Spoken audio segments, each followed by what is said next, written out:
अंदर एक रसूल भेजा, वलक़द बअसना फी कुल्लि उम्मतिन रसूलन, हर उम्मत के अंदर हमने एक रसूल भेजा।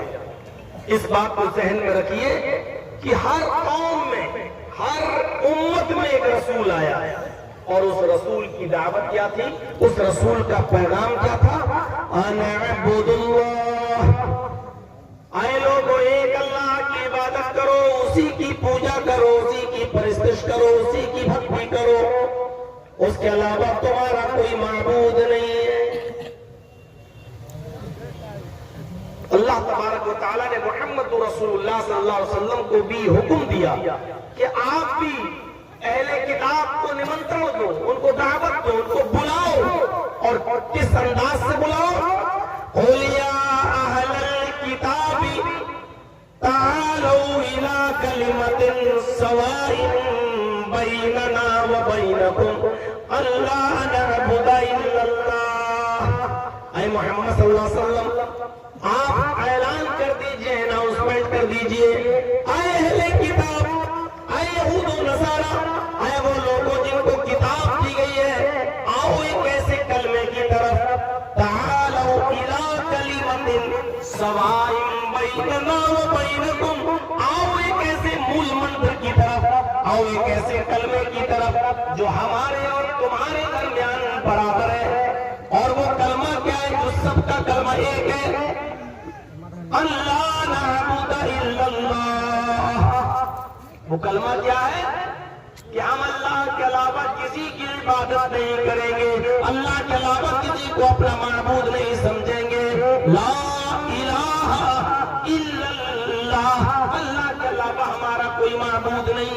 जितने भी नबी और जितने भी पैगंबर इस दुनिया के अंदर आए, सबका यही कलमा था, ला इलाहा इल्लल्लाह। इब्राहिम इस दुनिया में आए तो कलमा यही था, ला इलाहा इल्लल्लाह। नूह इस दुनिया में आए, कलमा यही था, ला इलाहा इल्लल्लाह। मूसा इस दुनिया में आए, कलमा यही था, ला इलाहा इल्लल्लाह। ईसा इस दुनिया में आए, कलमा यही था, ला इलाहा इल्लल्लाह। मोहम्मद रसूलुल्लाह इस दुनिया में आए तो उनका भी कलमा यही था, ला इलाहा इल्लल्लाह। अल्लाह के अलावा कोई माबूद नहीं। मेरे भाइयों, हम भले ही इस जुमले को मामूली समझें और इसको ज्यादा अहमियत न दें, ला इलाहा इल्लल्लाह, ला इलाहा इल्लल्लाह क्या है, बस सब पढ़ते हैं ला इलाहा इल्लल्लाह। नहीं, ये हमारी जबानों पर बहुत आसान जुमला तो है, ला इलाहा इल्लल्लाह, लेकिन इस बात का अंदाजा आप इस कलमे की अहमियत का, उसकी फजीलत का, उसके बड़े होने का, इस बात से आप अंदाजा लगाएं कि हजरत मूसा अलैहिस्सलातु वस्सलाम ने अल्लाह से अर्ज किया, हजरत मूसा ने अल्लाह रब्बुल आलमीन से अर्ज किया कि अल्लाह मुझे कोई ऐसा वजीफा बता। हजरत मूसा ने अल्लाह से कहा, अल्लाह मुझे तू कोई ऐसा वजीफा बता, उठते बैठते चलते फिरते जागते सोते मैं उस वजीफे को पढ़कर तुझे याद करता रहा हूँ, मैं उस कलमे को पढ़कर तुझे याद करता रहा हूँ। आवाज आई, अल्लाह रब्बुल आलमीन ने मूसा से फरमाया, मूसा तुम उठते बैठते चलते फिरते हर वक्त इसी कलमे को पढ़ा करो, ला इलाहा इल्लल्लाह। तो हजरत मूसा ने फरमाया, आय अल्लाह मुझे कोई दूसरा कलमा बता, ये कलमा तो तेरे सारे बंदे पढ़ते हैं, इस कलमे को तो सारे बंदे अदा करते हैं, ये कलमा तो सभी पढ़ते हैं, ये ला इलाहा इल्लल्लाह तो सभी अपनी जबान से अदा करते हैं। आय अल्लाह मुझे कोई ऐसा वजीफा बता जो इससे हट करो और मैं उठते बैठते ही उसको वजीफे को पढ़कर तुझे याद करूं। तो अल्लाह रब्बुल आलमीन ने मूसा से फरमाया, आए मूसा इसी कलमे को पढ़ो, तुम जानते नहीं हो कि ये कलमा क्या है, ये वजीफा क्या है। फरमाया, अगर सारी दुनिया की जमीन और आसमान सबको तराजू के पौड़े पे रख दिया जाए और ला इलाहा इल्लल्लाह को तराजू के दूसरे पौड़े पे रख दिया जाए और तराजू उठाई जाए तो जमीन और आसमान का पलड़ा उड़ जाएगा और ला इलाहा इल्लल्लाह का पलड़ा झुक जाएगा। ला इलाहा इल्लल्लाह ये सारी जमीन और सारे आसमानों से ज्यादा भारी है। आए मूसा मुझे यही वजीफा पसंद है, मुझे यही कलमा पसंद है। मेरे भाइयों, इस कलमे से हमें और आपको अपना रिश्ता मजबूत करना है। आप सोच रहे होंगे मौलाना साहब इस कलमे से तो हमारा रिश्ता पहले ही से मजबूत है, हम तो ला इलाहा इल्लल्लाह पढ़ते हैं। नहीं, ला इलाहा इल्लल्लाह सिर्फ पढ़ने के लिए नहीं आया। ला इलाहा इल्लल्लाह का माना और मतलब ये कि जो तुम अपनी जबान से इकरार कर रहे हो इसके तकाजे को भी पूरा करो। ला इलाहा इल्लल्लाह, अल्लाह को अगर माबूद मान रहे हो तो याद रखो सिर्फ जबान से माबूद नहीं, ऐसा न हो कि तुम ला इलाहा इल्लल्लाह भी पढ़ रहे हो और हाजत रवाई मुश्किल कुशाई के लिए तुम मदद किसी और से तलब कर रहे हो। ला इलाहा इल्लल्लाह तो तुम पढ़ रहे हो लेकिन हाजतें किसी और से तलब कर रहे हो। ला इलाहा इल्लल्लाह तो पढ़ रहे हो लेकिन सजदा किसी और के सामने कर रहे हो। ला इलाहा इल्लल्लाह तो पढ़ रहे हो, अपने गलों में ताबीज और गंडे भी लटकाए फिर रहे हो, तवक्कुल किसी और के ऊपर भी कर रहे हो। तो ला इलाहा इल्लल्लाह पढ़ो लेकिन उसके तकाजे को भी पूरा करो। सारे नबियों की यही दावत थी, मूसा, ईसा, इब्राहिम, नूह सबकी यही दावत थी। ला इलाहा इल्लल्लाह, एक अल्लाह की इबादत करो। दुनिया में कोई मजहब ऐसा नहीं है, आज की तारीख में भी दुनिया में कोई मजहब ऐसा नहीं है जो मजहब एक अल्लाह की इबादत, परस्तिश और पूजा से हटकर किसी और चीज की दावत देता हो। मेरी पुरानी तकरीरें अगर आप उठाएंगे यूट्यूब वगैरह पे जाकर खंगालेंगे और देखेंगे तो आपको मिलेगा कि हमारे बिरादरान वतन, हमारे हिंदू भाइयों की किताबें भरी पड़ी हैं सिर्फ इसी कलमे से, इस कलमे की दावत से। कहीं ये कहा जा रहा है मरहम सूत्र की शक्ल में एकम ब्रह्मा वित्तीय नास्ते नास्ते किंचन, और कहीं ये कहा जा रहा है ये चित्तियो यो बिम्बिम्मा नस्तस्मा देवी शूरी ऋषा, कहीं ये कहा जा रहा है।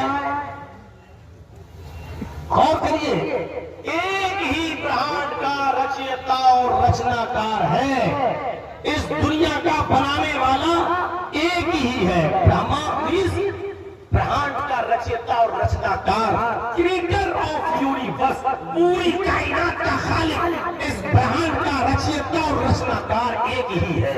और को इतनी बड़ी तौहीद है, एकेश्वरवाद है, एकम ब्रह्मा द्वितीय नास्ति, दूसरा नहीं है। क्लियर कर रहे हैं, ऋग्वेद भूमिका में लिखा है इस ब्रह्मांड का रचयिता और रचनाकार एक ही है, दूसरा नहीं। नेहनास्ति किंचन, बिल्कुल नहीं, जरा सा भी नहीं, सिर्फ एक ही है इस ब्रह्मांड का रचयिता और रचनाकार। और आगे यजुर्वेद के मंत्र में कहा गया है, इस मंत्र को पढ़ेंगे तो आप दंग रह जाएंगे। यचित्तियो यो बिम्बिम्मा, संस्कृत में याचना के माना होते भीख मांगना, और यचित्ती उसी से इंपरेटिव सेंटेंस है, फेलिखम्र, जिसके माना होते मांगो उससे, यो इसमें इशारा दूर के लिए, यचित्तियो यो मांगो उससे, वही है। दो मरतबा जो यो आ रहा है उसके माना पर गौर कीजिएगा। यचित्तियो यो बिम्बिम्मा, मांगो उससे, वही है। बिम्बिम्मा तुम्हारी झोली भरने वाला, वही है तुम्हें सब कुछ देने वाला, यानी उसी से मांगो, वही सब कुछ तुम्हें देने वाला है, तुम्हारी झोली भरने वाला है, तुम्हारे दामन को भरने वाला है। और आगे बहुत स्पष्ट शब्दों में कहा गया, नस्तस्मा देवी शूरी ऋषा, नस्तस्मा देवी शो, कोई भी देवी देवता नहीं है उसके अतिरिक्त, उसके अलावा री ऋषा जो तुम्हें कुछ भी दे सके, नस्तस्मा देवी शूरी ऋषा, उसके अलावा कोई भी देवी देवता तुम्हें कुछ भी नहीं दे सकता है, उसी से मांगो, वही है देने वाला, उसके अलावा तुम्हें कोई कुछ नहीं दे सकता। यही तो इस्लाम की असास और बुनियाद है, ये इसी दावत से तो जोड़ा था सबने, उसी से मांगो, वही सब कुछ देने वाला है, उसके अलावा तुम्हें कोई कुछ नहीं दे सकता। कुरान कहता है वल्लज़ीना तदऊन मिन दूनिही मा यमलिकून मिन कितमीर, अल्लाह को छोड़कर तुम जिस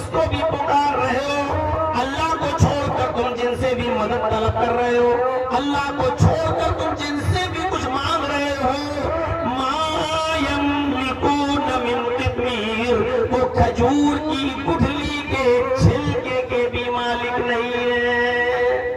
कहां पहुंचा दिया अल्लाह तबारक व तआला ने।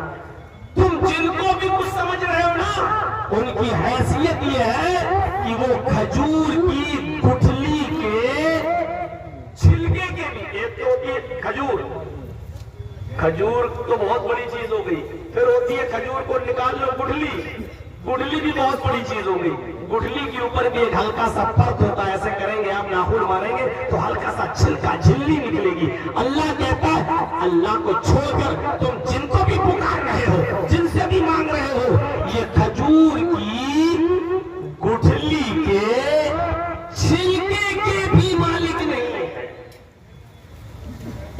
कहां पहुंचा दिया। फिर फरमाया एक जगह वला तदउ मिन दूनिल्लाहि मा ला यनफउका वला यज़ुर्रुक फ़इन फ़अलत फ़इन्नका इज़म मिनज़-ज़ालिमीन। अल्लाह को छोड़कर तुम किसी को मत पुकारो। मा ला यनफउका, जो तुम्हें न नफा पहुंचा सकता है, वला यज़ुर्रुक, और तुम्हें नुकसान भी नहीं पहुंचा सकता है, न नफा दे सकता है न नुकसान पहुंचा सकता है। फ़इन फ़अलत फ़इन्नका इज़म मिनज़-ज़ालिमीन, अगर तुम मेरे मना करने के बावजूद भी पुकारोगे गैरुल्लाह को तो तुम जालिम कहलाए जाओगे, तुम्हारा शुमार जालिमों में होगा। अल्लाह ने जालिम करार दे दिया कि तुम जालिम कहलाए जाओगे। जरा अंदाजा लगाइए, न अल्लाह के अलावा किसी से मांगना जायज है, न अल्लाह के अलावा किसी के सामने सर झुकाना जायज है। आप एक रामायण, वाल्मीकि जी की रामायण है, दो रामायण है, एक तो है तुलसीदास जी की रामायण जिसका नाम है रामचरितमानस, और एक है वाल्मीकि रामायण। सबसे ज्यादा पुरानी रामायण वही है वाल्मीकि रामायण।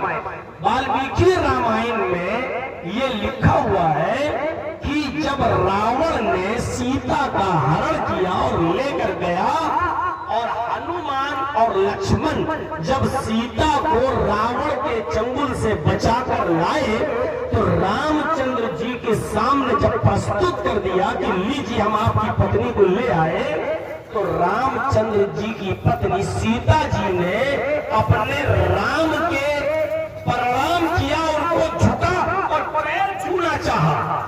तो सीता जी जब राम के पैर छूने लगी, अपने पति के पैरों पे गिरने लगी, तो रामचंद्र जी ने अपने पैर नहीं छूने दिए। इंडिया में बोलता हूं, हिंदुस्तान के अंदर बोल रहा हूं, आज पैर छूने का रवाज है। तुलसीदास जी की रामायण की बात नहीं कर रहा हूं, वाल्मीकि रामायण की बात कर रहा हूं कि रामचंद्र जी ने अपने पत्नी को, सीता को, अपने पैर नहीं छूने दिए, झुकने नहीं दिया अपने सामने, और दोनों कांधे पकड़कर उठा दिया और खड़ा करके फरमाया राम रामाय रमः राम रामाय सत्यम अस्ति। ये वो वर्ड है जो रामायण के अंदर, वाल्मीकि रामायण में आज भी लिखे, राम रामाय नमः। हाय सीता, अपने राम को नमस्कार मत करो, अपने राम को प्रणाम मत करो, अपने राम के सामने मत झुको। राम रामाय, संस्कृत में जब रामा के आगे आया जाए तो उसका माना होता है का, के, को और आगे लिए, का लिए, के लिए, को लिए। तो राम रामाय नमः, राम के राम को या राम के राम के लिए, यानी अपने राम को नहीं, बल्कि उस राम को नमस्कार करो, उस राम के सामने झुको जो तेरे राम का भी राम है। राम रामाय नमः। हाय सीता, उस राम को प्रणाम करो जो तेरे राम का राम है, यानी उस राम के सामने सर झुकाओ जो तेरे भी राम का राम है। मैं तो तेरा राम हूँ और तेरे राम का राम है ऊपर वाला, उस राम के सामने झुको जो तेरे राम का राम है। इससे पता चलता है कि आज भी ये तालीमात मौजूद है गैर मुस्लिम हमारे हिंदू भाइयों की किताबों में। आज लोग